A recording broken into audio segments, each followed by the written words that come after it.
बिस्मिल्लाहिर्रहमानिर्रहीम। नाज़रीन अस्सलाम वालेकुम, मैं हूं इमरान वसीम।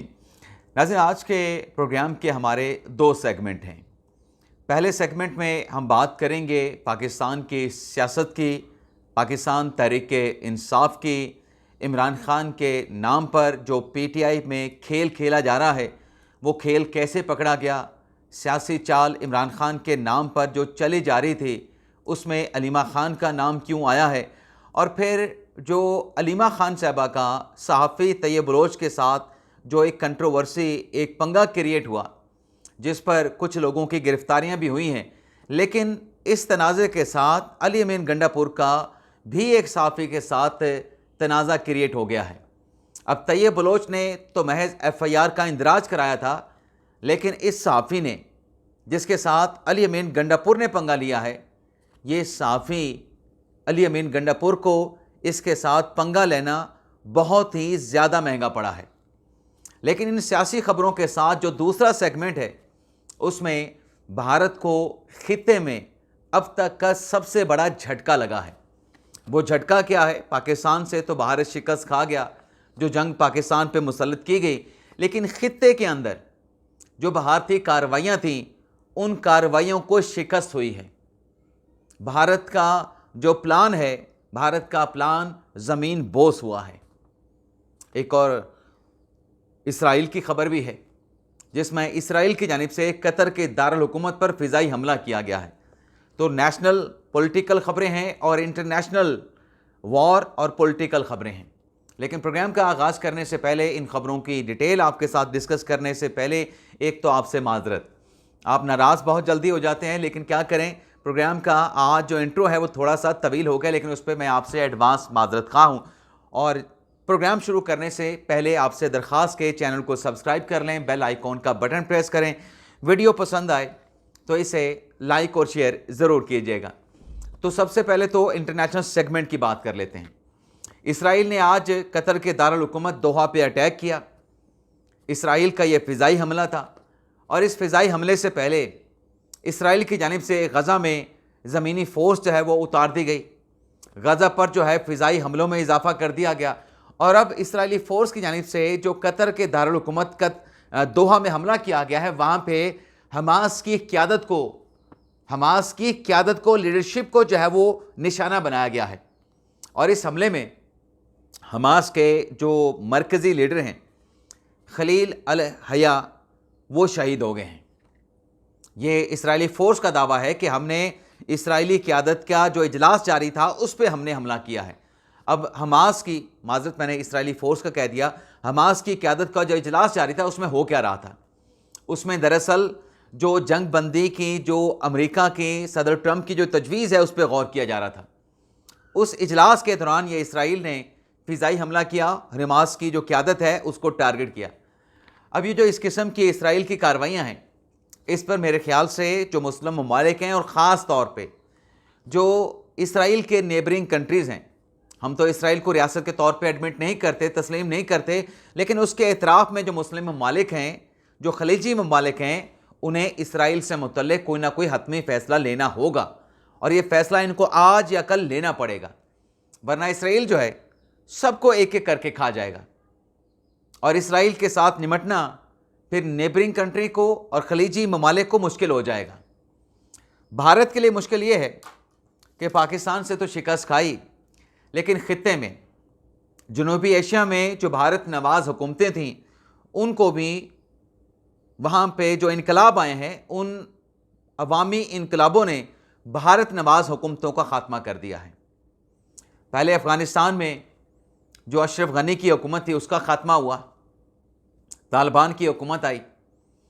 फिर बांग्लादेश में स्टूडेंट ने शेख हसीना वाजिद की हुकूमत का ख़ात्मा किया, भारत नवाज़ हुकूमत का ख़ात्मा हुआ। और उसके बाद आज नेपाल में भी भारतीय नवाज़ हुकूमत थी। आज नेपाल में भी जो वहाँ के पब्लिक थे, वो भारतीय नवाज़ हुकूमत के ख़िलाफ़ निकले, और नेपाल में भारत नवाज़ हुकूमत का, मोदी नवाज़ हुकूमत का ख़ात्मा हुआ। और श्रीलंका में भी, मैं भूल गया, श्रीलंका में भी भारत नवाज़ हुकूमत थी, और वहाँ पर भी अपने पब्लिक ने अपने हुकूमत के ख़िलाफ़ खड़े होकर, मेरे ख्याल में 2 साल पहले, जब इमरान खान साहब डिफ़ॉल्ट की गर्दान किया करते थे कि श्रीलंका डिफ़ॉल्ट कर गया है, पाकिस्तान भी डिफ़ॉल्ट कर जाएगा, तो उस वक्त भारतीय नवाज़ हुकूमत का वहाँ पे जो है वो ख़ात्मा हुआ था और अवाम ने उस भारत नवाज़ हुकूमत का तख्ता उल्टा था। तो खित्ते में जिन 4 ममालिक में, अफ़गानिस्तान में, श्रीलंका में, बांग्लादेश में, नेपाल में जो भारतीय हमायत याफ्ता या भारतीय नवाज़ जो हुकूमतें थीं, उनका आज जो है वो इख्तिताम हो गया है। अब आते हैं पाकिस्तान की बात करते हैं, जो पाकिस्तान से जुड़ी अहम खबरें हैं। एक तो नाज़रीन, राना सनाउल्लाह साहब 250 वोट लेके सेनेटर मुंतखब हो गए हैं। वोट तो उन्होंने 251 हासिल किए थे, लेकिन 251 में से एक वोट मुस्तरद हुआ, तो 250 वोट हासिल करके राना सनाउल्लाह साहब सेनेट के रुकन मुंतखब हो गए हैं। लेकिन जो पाकिस्तान तहरीक इंसाफ का ऐलान था, उस ऐलान के अगेंस्ट जाते हुए कि हम इस इलेक्शन का बायकॉट करेंगे। इलेक्शन का बायकॉट तो किया, सलमा इजाज साहबा ने, उनके पीटीआई के वोटर ने उनको वोट भी नहीं डाला, लेकिन वो कैंडिडेट के तौर पे मौजूद नहीं। लेकिन इसमें जो राना सनाउल्लाह साहब ने आज इंकशाफ किया है कि तहरीक इंसाफ के 10 से 12 लोगों ने मेरे साथ खुद रब्ता किया था वोट डालने के लिए, लेकिन मैंने उनको शुक्रिया कह के इनकार कर दिया था कि आप अपने कैंडिडेट को वोट डालें, मुझे वोट ना डालें। लेकिन इलेक्शन के बायकॉट के बावजूद जो एक बड़ी डेवलपमेंट हुई है उसमें यह है कि एजाज चौधरी साहब ने इस इलेक्शन से मुतल्लिक लाहौर हाई कोर्ट से हुक्म इम्तना हासिल कर लिया है।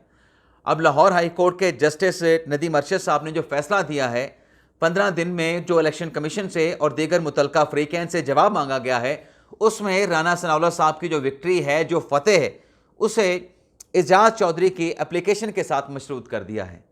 वाज़ेह रहे नाज़रीन, ये जो सेनेट का इलेक्शन हुआ है, ये सिर्फ 1.5 साल की मयाद का है, क्योंकि एजाज चौधरी साहब 2021 में सेनेटर मुंतखब हुए थे और उन्होंने 2027 तक सेनेट में बतौर सेनेटर रुकन रहना था। लेकिन अब चूंकि 9 मई केस में सज़ा याफ्ता हो चुके हैं, तो उनके बाकी मानदा जो पीरियड था उसके लिए ये सेनेटर का इंतखाब हो रहा था। तो चलें देख लेते हैं ये जो मशरूत किया है लाहौर हाई कोर्ट ने इन नताइज को एजाज चौधरी के पिटीशन के साथ, कितना अरसा, इतना ही होगा ना, नोटिफिकेशन भी हो जाएगा, हलफ भी हो जाएगा। सिर्फ ये है कि अगर इस केस में कोई हतमी फैसला ऐसा आता है कि जिस पे इलेक्शन नहीं होना चाहिए था, तो फिर ये इलेक्शन ख़त्म हो जाएगा। अदरवाइज़ तो कोई फ़र्क नहीं पड़ रहा है नून लीग को। और राना सनाउल्लाह साहब आज जीत के सेनेटर भी मुंतखब हो गए हैं। इसके अलावा नाज़रीन, आज मंगल का दिन था, बानी तहरीक इंसाफ इमरान खान के साथ मुलाकात का दिन। इमरान खान के साथ उनके जो वकील हैं चौधरी ज़हीर अब्बास, सिर्फ उनकी मुलाकात हो सकी। लेकिन आज की इस मुलाकात से पहले एक तो अलीमा खान साहबा, सलमान यकम राजा साहब और तहरीक इंसाफ के रहनुमा आतिफ खान, गुज़िश्ता रोज़ जो तैयब बलोच के साथ हुआ उसका इनको एहसास हो गया। आज अलीमा खान साहबा ने कहा कि कल जो कुछ हुआ मैं उसकी मज़म्मत करती हूँ, तमाम चीज़ों की मज़म्मत करती हूँ, लेकिन मज़म्मत करने के साथ फिर ये इल्ज़ाम धर दिया कि जानबूझ के ऐसे साफ़ियों को भिजवाया जाता है। मेरी जो मनी ट्रेल है, जो मैंने अमेरिका में प्रॉपर्टीज़ ख़रीदी हैं, मेरा तो टेक्सटाइल का कारोबार है और मैं टेक्सटाइल की एक्सपोर्टर हूँ। अब क्या सिर्फ इतना जवाब देने से मामला ख़त्म हो जाता है? इतने सवाल से तो बात नहीं बनेगी कि मैं एक्सपोर्टर हूँ और टेक्सटाइल्स के आइटम मैं एक्सपोर्ट करती हूँ। लेकिन चलें, इतनी अगर बात थी तो तैयब बलोच के सवाल का उस वक्त जवाब दे देती। अब क्या फ़ायदा, अब FIR का इंदराज भी करा लिया और आज जो FIR रात के दर्ज हुई उसमें दहशतगर्दी की दफ़ात भी शामिल कर दी गई हैं कि ये दहशतगर्दी का वाक़या था। और सलमान यकम राजा साहब भी कह रहे थे कि पाकिस्तान तहरीक इंसाफ जो है वो पुरतशद्दुद जमात नहीं है, हम तो तशद्दुद के बिल्कुल ख़िलाफ़ हैं। जो अलीमा खान साहबा को अंडा मारा गया, जो सहाफ़ी तैयब बलोच पे अटैक किया गया, इसकी तहकीकात होनी चाहिए। अलीमा खान के अंडे मारने की तहकीकात करा लें। जो तैयब बलोच के साथ वायलेंस किया गया, जो उसके ऊपर तशद्दुद किया गया, जो एजाज चौधरी साहब को, सहाफ़ी को गिरा दिया गया, उसकी किस बात की तहकीकात करानी है? 2 बंदे आपके पकड़े गए जिनको आज ATC अदालत रावलपिंडी जज अमजद अली शाह साहब ने शनाख्त परेड के लिए पुलिस के हवाले कर दिया है। 23 सितंबर तक उनकी शनाख्त परेड की जाएगी। क्या सोशल मीडिया पे नहीं देखा गया कि जो PTI के रहनुमा थे वो सहाफ़ी तैयब बलोच को गालियां दे रहे थे, गंदी बेहुदा गालियां दे रहे थे? क्या PTI के लोग नहीं थे? क्या आपने उनको डिसाउंड किया? आपने डिसाउंड नहीं किया।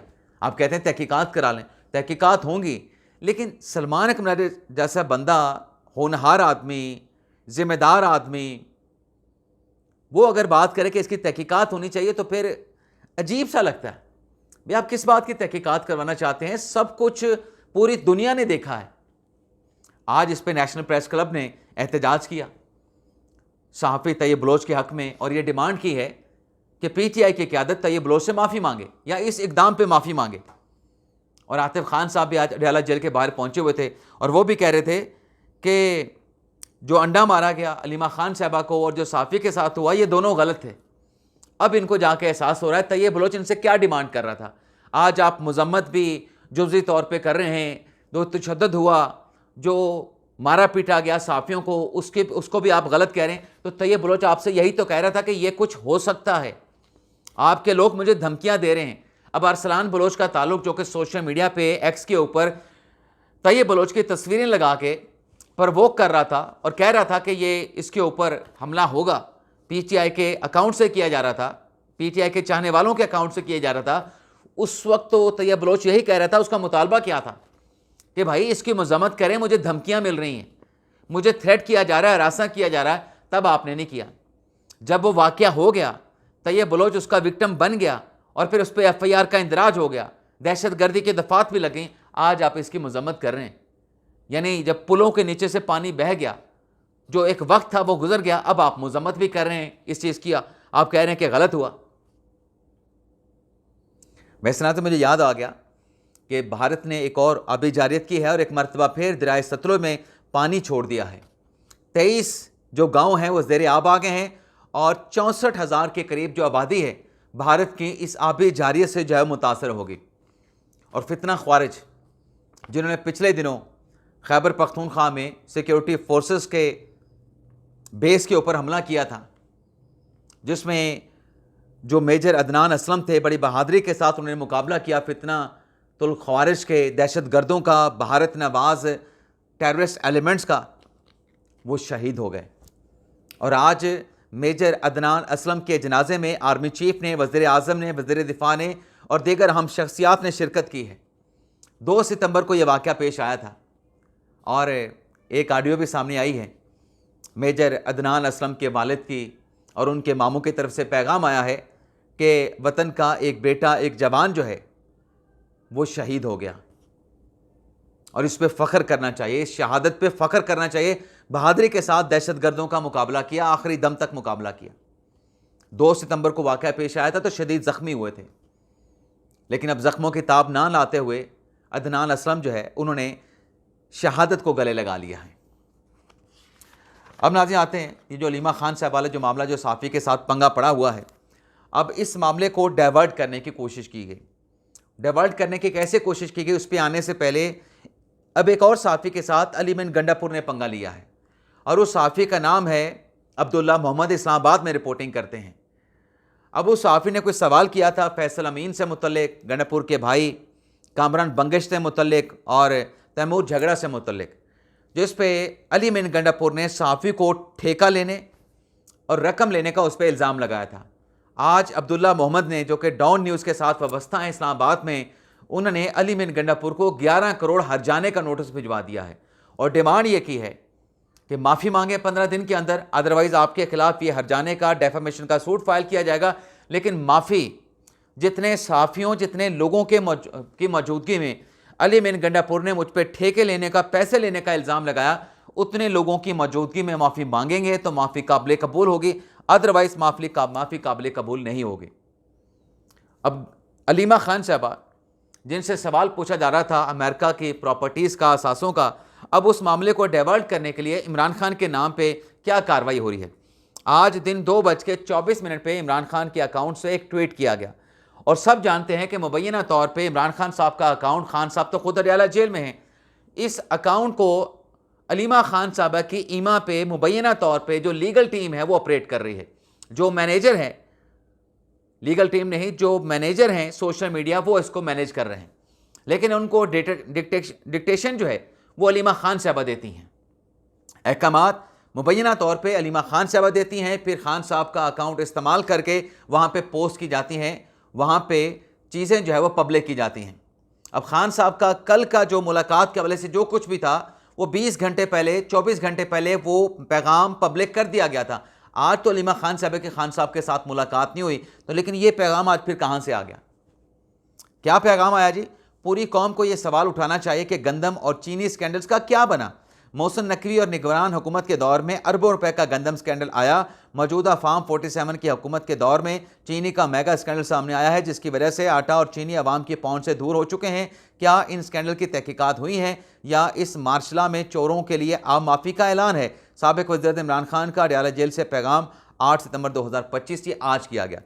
अब इसकी वजह क्या नज़र आती है कि जो अलीमा खान साहबा से उनकी अमेरिकन एसेट प्रॉपर्टी से मुतल्लिक सवाल हो रहा है, उस मामले को डाइवर्ट करने के लिए अब ये अलीमा खान साहबा ने खान साहब की सोशल मीडिया की टीम से ये शोशा छुड़वाया है।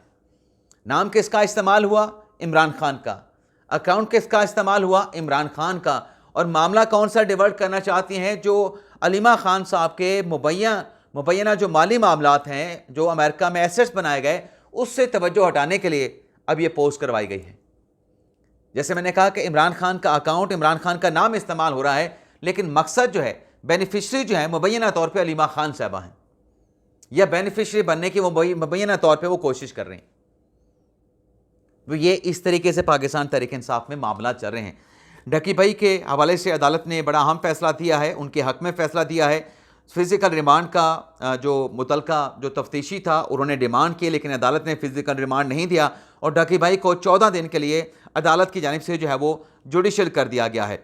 और एक और रिपोर्ट ये सामने आई है कि खैबर पख्तूनख्वा में इस वक्त 8000 फितनतुल खवारिज यानी दहशत गर्द मौजूद हैं, जो कि आम आबादी में पनाह लेते हैं और फिर फोर्सेस के ऊपर हमले करते हैं। तैयब बलोच पर हमले के इल्ज़ाम में जिन 2 लोगों को गिरफ्तार किया गया, जज अमजद अली शाह साहब ने 23 सितंबर तक उनकी शनाख्त परेड का हुक्म दिया है और 3 पाकिस्तान तहरीक इंसाफ के कारकुनान जो कि इश्तिहारी थे, जिनको आज कमरा अदालत से पेश होने पे गिरफ्तार कर लिया गया था, फिर उनकी अपील जो है वो एपलेट फोरम पे दायर की गई सरदार मसरूफ़ खान की तरफ से, और जिसमें सरदार मसरूफ़ खान का ये कहना था कि अदलिया में सरेंडर करने पे हमेशा जो मुलज़म होता है उसको मौका दिया जाता है, तो इन PTI के वर्करों को भी मौका दिया जाए, जिस पर अदालत ने सरेंडर करने पर उनको ज़मानत पर रिहा कर दिया और इश्तिहारी करार देने की जो कार्रवाई थी उसको ख़त्म कर दिया गया। तो ये था नाज़रीन आज का हमारा वीडियो लॉग। आपसे इजाज़त चाहते हैं। अल्लाह ताला हम सब का हमें नासिर और अपनी दुआ में याद रखिएगा। अल्लाह हाफ़िज़।